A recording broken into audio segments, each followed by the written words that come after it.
Ming Yang OceanX in operation credit Ming Yang Smart Energy as the global leader in offshore wind development. A Chinese turbine manufacturer has designed a two-headed behemoth that will generate 50 megawatts on its own. Blazing past renewable energy targets, the wind lobby in Beijing are serious players, unlike in Europe and North America, where investment and R&D has lagged behind solar power. Ming Yang Smart Energy already makes one of these two-headed turbines, but is planning to debut one that's double the size of its existing model in 2026. This Fortune 500 China edition company is the undisputed world leader in wind turbines, particularly offshore ones, but not exclusively. It lays claim to both the most powerful land and offshore wind turbines in service today.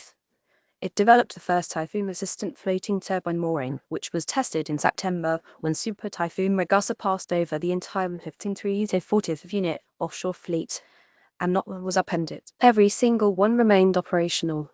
In 2024, the company debuted the previously mentioned double-rotor turbine called the OceanX, consisting of two 8.2 MW turbines installed on 220-meter towers at an angle atop a floating platform.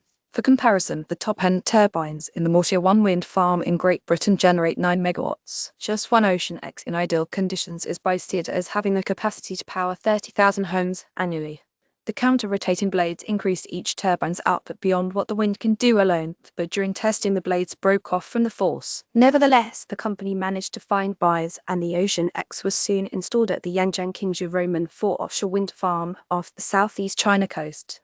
Marketing for the 50 MW Leviathan has already begun, with production slated for next year according to company boss Zhang Qiying, who spoke at a Beijing conference recently. Such a turbine would drop the cost per kilowatt for wind energy in the Guangzhou area to around one-fifth of the current price for offshore wind energy in Europe. Offshore wind power comes in for more criticism from environmentalists than land-based turbines, and so has been subjected to more research into its effects. However, with most of the world's largest offshore wind farms coming online within the last decade, the body of evidence is limited. China's Renewable March, the city in China, is planning an offshore wind farm so big it could power all of Norway regarding collisions with birds. When 2022 study found that it was unlikely that small-scale displacement by single wind farms would have an impact at the population level of migratory seabirds, which the study team found were at a 75-92 lower abundance inside the boundaries of the wind farm than out of it.